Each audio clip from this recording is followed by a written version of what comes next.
Bismillahirrahmanirrahim. Assalamualaikum warahmatullahi wabarakatuh. Alhamdulillahirabbil alamin. Wassalatu wassalamu ala asyrafil anbiya'i wal mursalin wa ala alihi wa sahbihi ajma'in, amma ba'du. Suhudul kasrah fil wahdah. Memandang yang satu, nur ada pada yang banyak. Memandang yang banyak ada pada yang satu. Suhudul wahdah fil kasrah. Pandanganmu akan hakikat nur yang ada hanya pada dirimu saja, atau yang ada hanya pada orang yang engkau kagumi dan istimewakan saja, membuktikan bahwa tanpa engkau sadari, engkau telah tenggelam dan mabuk di dalam sifat jamalullah, keindahan Allah.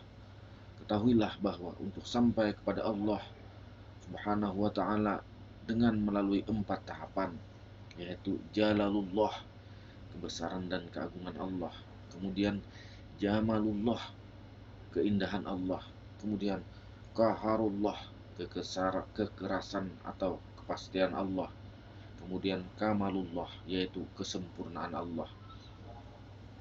Untuk bisa menaiki tahapan-tahapan tersebut agar sampai kepada kamalullah, kesempurnaan Allah, maka wajib baginya satu pandangan, yaitu Allah Subhanahu wa ta'ala, tanpa melalui perantara selain Nur Muhammad.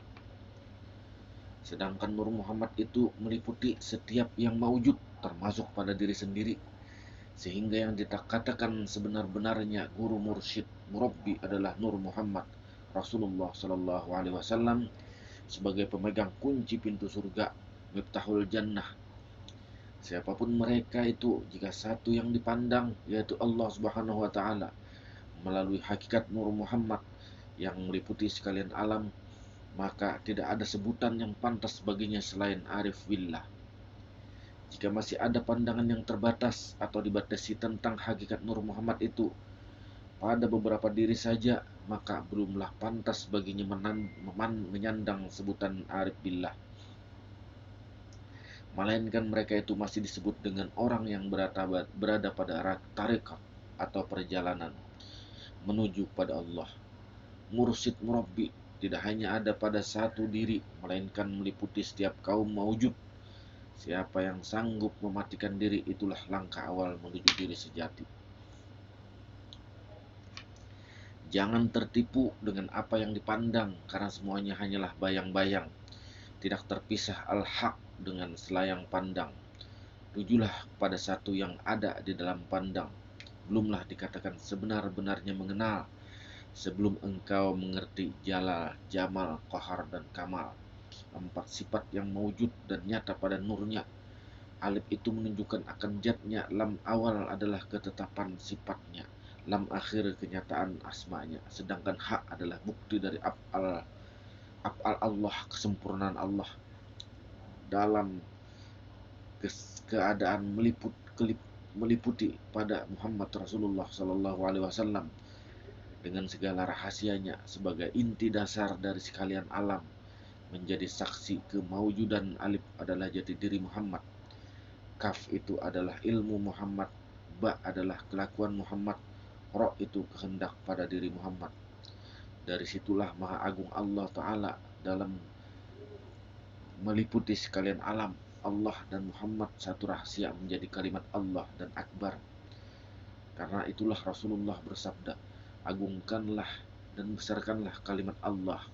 Allahu Akbar, Allahu Akbar, Allahu Akbar, walillahil hamd. Tiada berpisah kalimat Allah dan akbar. Apabila ada kalimat Allah, harus ada akbar.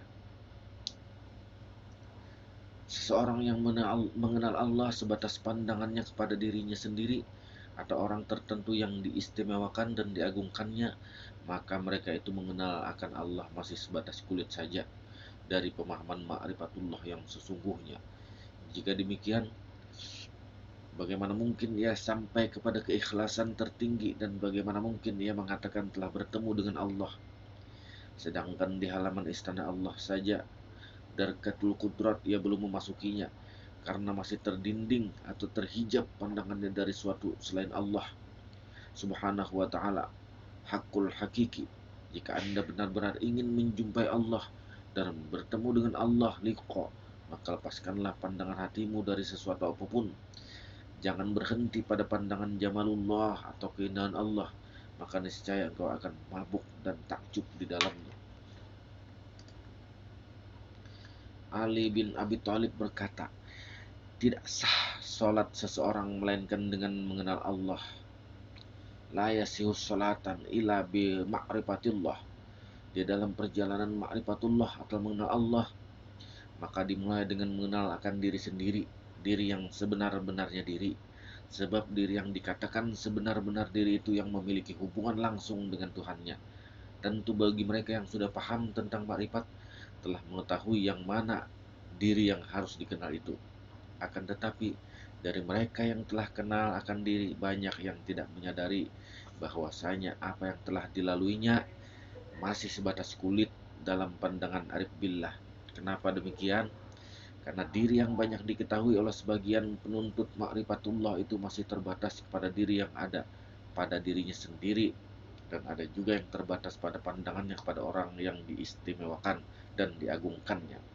Sedangkan makrifat yang sebenarnya dan sesempurnanya adalah makrifat yang universal, tidak ada batasannya dan tidak terbatas oleh diri sendiri saja maupun orang tertentu saja. Setiap orang yang berada dalam lingkaran makrifat merujuk pada sumber pengetahuan Allah, sumber hakikatullah yang disebut dengan Nur Muhammad, sebagaimana dalil yang telah dipahami oleh mereka-mereka yang berpaham makrifat bahwa Nur Muhammad itu awal-awal dari segala sesuatu. Dengan nur itu maka terciptalah seluruh sekalian alam beserta isinya. Rasulullah Shallallahu Alaihi Wasallam bersabda bahwasanya Allah Subhanahu Wa Taala telah menjadikan alam akan ruhku daripada jatnya, sedangkan sekalian alam beserta isinya terbit daripada nurku, Nur Muhammad.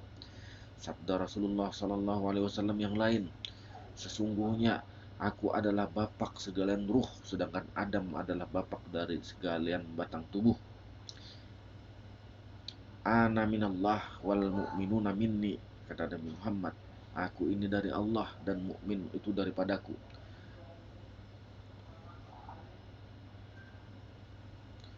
Dalil-dalil tersebut telah menguraikan bahwa hakikat Nur Muhammad itu tidak hanya ada pada satu diri saja, melainkan ada pada setiap yang mewujud, sehingga tak terbatas bagi Nur Muhammad itu, melainkan meliputi sekalian alam termasuk pada diri sendiri.